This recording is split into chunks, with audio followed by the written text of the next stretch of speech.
അങ്ങനെയാണ് എൻ്റെ മകൾ ആദ്യമായിട്ട് സംസാരിക്കാൻ തുടങ്ങിയത്. അതിനുശേഷം അവൾ വളരെ വ്യക്തമായിട്ട് എല്ലാ കാര്യങ്ങളും സംസാരിക്കാൻ തുടങ്ങി. ഈശ്വനാഥ, അങ്ങയുടെ വിരോധത്തിലെ മുറിവിൽ എന്നെ മറക്കണമേ. സ്നേഹിക്കപ്പെടുവാനും വിലമതിക്കപ്പെടുവാനുമുള്ള ആശയം എന്നെ മുന്നിട്ടേക്കണമേ. കീർത്തിയും ബഹുമാനം സമ്പാദിക്കാനുള്ള ദുഷിച്ചുരുമത്തിൽ നിന്ന് രക്ഷിക്കണമേ. ഒരു പരിമാണവും അങ്ങയുടെ വിരോധത്തിലെ സ്നേഹാനുജ്വലയിലെ ഒരു പൊടിയുമാകുന്നത് വരെ എളിമപ്പെടുത്തണമേ. സൃഷ്ടികളെ എന്ന് തന്നെയും പറഞ്ഞുകളയുന്നതിനുള്ള അനുഗ്രഹം എനിക്ക് തരണമേ. പറഞ്ഞറിയിക്കാൻ വയ്യാത്ത മാധുര്യമായ എൻ്റെ ഈശോയെ, ലൗലിക ആശ്വാസങ്ങളിൽ എനിക്ക് കൽപ്പനപ്പെടുത്തണമേ.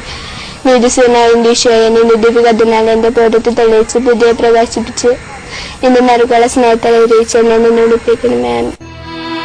പിന്നീട് ഞങ്ങളൊരു 6 മാസത്തിന് ശേഷം ഇവിടെ LKG ക്ലാസ്സിൽ, അതായത് 4.25 വയസ്സ് കഴിഞ്ഞ് LKG ആക്കിയപ്പോഴത്തേന് അവിടെ ക്ലാസ് തുറക്കുന്നതിന് മുമ്പായിട്ട് അൽഫോൻസാമ്മയുടെ അടുത്ത് വീണ്ടും കൊണ്ടുപോയി ഒരു നന്ദി വാക്ക് അമ്മക്ക് പറയാൻ വേണ്ടിയിട്ട്.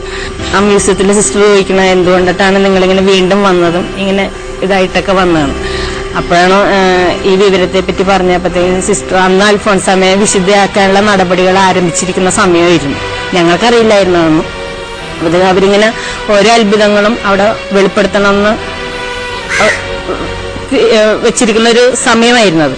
അപ്പോഴത്തേനും അവിടെ വികാരി അച്ഛനെ സിസ്റ്റർ എന്ന് പറഞ്ഞ് ഇങ്ങനെ ഇവർ എറണാകുളത്ത് നിന്ന് വീണ്ടും വന്നിരിക്കുന്നത് ഇങ്ങനെ ഒരു സംഭവം ഇവിടെ വെച്ച് തന്നെ നടന്നത് കൊണ്ടിട്ടാണ് എന്ന് പറഞ്ഞപ്പോൾ അച്ഛൻ അവിടെ ഉടനെ തന്നെ ഫോട്ടോഗ്രാഫറൊക്കെ അറേഞ്ച് ചെയ്ത് ഞങ്ങളുടെ ഫോട്ടോസൊക്കെ എടുത്ത് പിന്നീട് മേൽ നടപടികളിലേക്കായിട്ട് ഒരുപാട് തവണ ഞങ്ങൾ അവരായിട്ട് സഹകരിച്ച് റോമിൽ നിന്നും ആവശ്യപ്പെടുന്ന പ്രകാരമുള്ള എല്ലാ പേപ്പേഴ്സും അതിന് വേണ്ടിയിട്ടൊക്കെ ഒരുപാട് ചേട്ടൻ ബുദ്ധിമുട്ടി 1.5 വർഷത്തോളം അവർ വിളിക്കുന്ന ഏത് സമയത്തും അവിടെ എത്തുമായിരുന്നു മോളായിട്ട്. മോളുടെ ക്ലാസ് കളഞ്ഞൊക്കെ അതൊക്കെ ഞങ്ങൾക്കൊരു സന്തോഷമായിരുന്നു. അമ്മയ്ക്ക് വേണ്ടിയിട്ട് നമുക്ക് ചെയ്യാൻ പറ്റുന്ന ഒരു വലിയ കാര്യങ്ങളല്ലേ ഇതല്ല.